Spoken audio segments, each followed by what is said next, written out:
The Premier of KwaZulu-Natal, Thami Ntuli, has congratulated the class of 2025 following the announcement of the National Senior Certificate results, in which KwaZulu-Natal emerged as one of the leading provinces, achieving a 90.6 pass rate. KZN toppled the Free State, which had been the best performing province for several years. What can this remarkable achievement be attributed to? That is the question. KwaZulu-Natal Premier Thami Ntuli joins me now to speak about it. Premier, good evening. Thank you so much for the time.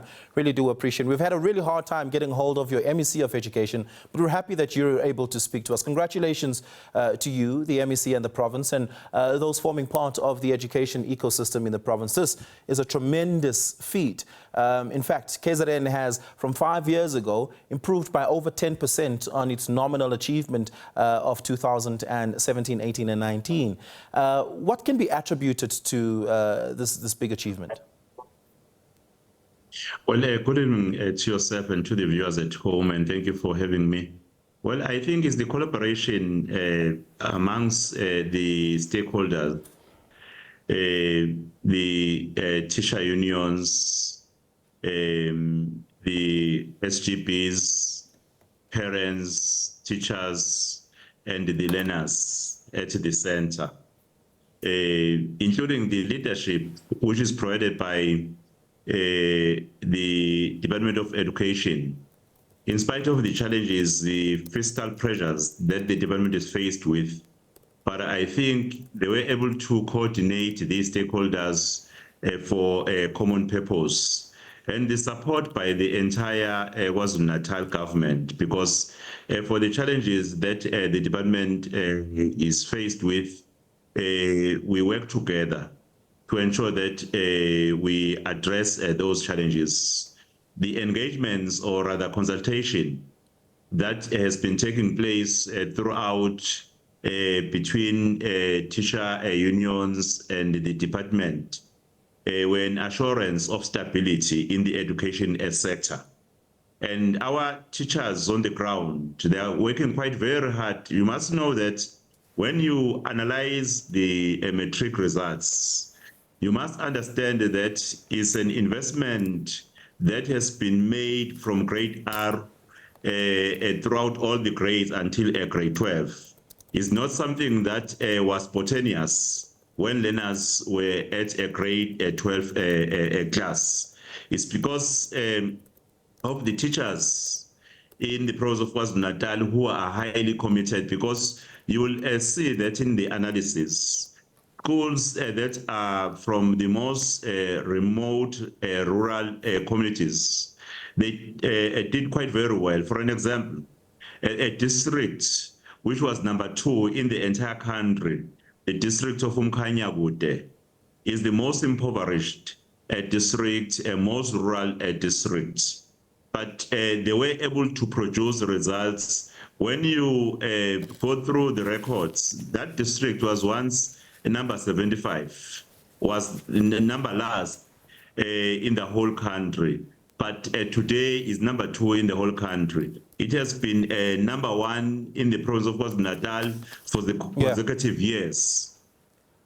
So, Premier, I want to present this to you because I think it's quite staggering that KZN has been able to perform so well despite some really important structural deficits and challenges in the province. For instance, the Auditor General flags that the province spends about 70 to 75% of its education budget on remuneration, which is one of the highest ratios in the country. It means only 25% of its education budget goes towards things like learning material, infrastructure development, scholar transport, which are important facets of education administration to ensure importantly good outcomes. Despite the outcomes of the Matric results, the province still has to address that issue. How is that being addressed? Well, I think what we need to understand is the background as to what really is the cause of that gap. You know, the province has the highest population in terms of learners who are attending a school. Despite that, we've experienced budget cuts, And in 2023-2024, when SARO negotiations were concluded, they were concluded at a time when the province has concluded the budget, and there was a gap in terms of what was concluded at the national level.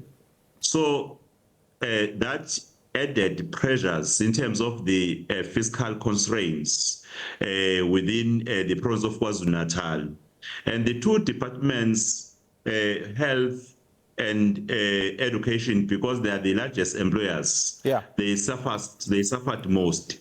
That is why then you will see that we are spending more money, because we are ensuring that we have more human resources that are meant to attend learners in schools, or to attend rather schools. But we are addressing that in a way, because we have a plan, a recovery plan that we have tabled to ensure that the entire government financially is recovering to a better position.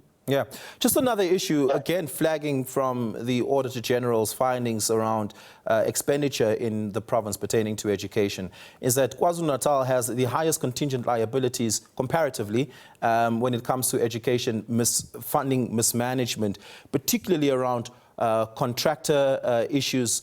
In fact, there are a number of cases cited by the auditor to report around contractor underperformance, as well as project management failures, particularly on infrastructure projects which are important for the development of the education sector in the province. How is your office and your province attending to that? When we are working together, we have a task team wherein the Department of Education and Finance and the Office of the Premier are working together to ensure that all the challenges which are as a result of the fiscal pressures are being attended to. A plan that is agreed upon to try and mitigate all the challenges is really looked at, including the entire Executive Council of the province. For departments such as education and health, we give them priority so as to try and stabilize or to normalize rather all the operations, so that service delivery continues. You know that for infrastructure, the grants are grants which are specific for that, which are not affected by the operational matters. But for where we need to analyze and identify gaps on the operational matters, the department and the Department of Education and Finance, they are able to engage, and we sit together, and through the support of the cabinet, we are able to address the matters. And I'm quite certain that the plan that we have is going to resolve most of the challenges.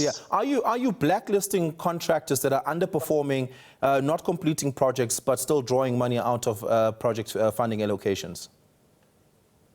Well, that is a separate matter which is addressed by specific departments that are actually affected.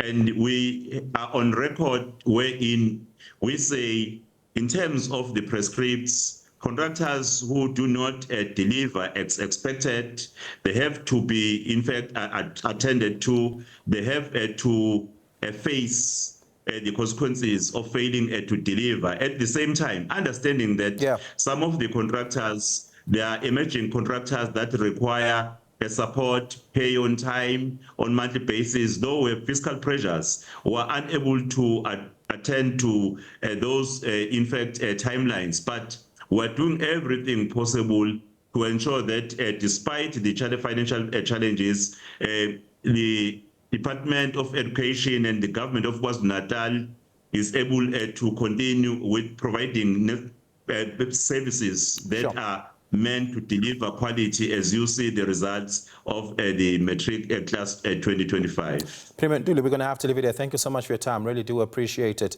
That is the Premier of KwaZulu-Natal, Thami Ntuli.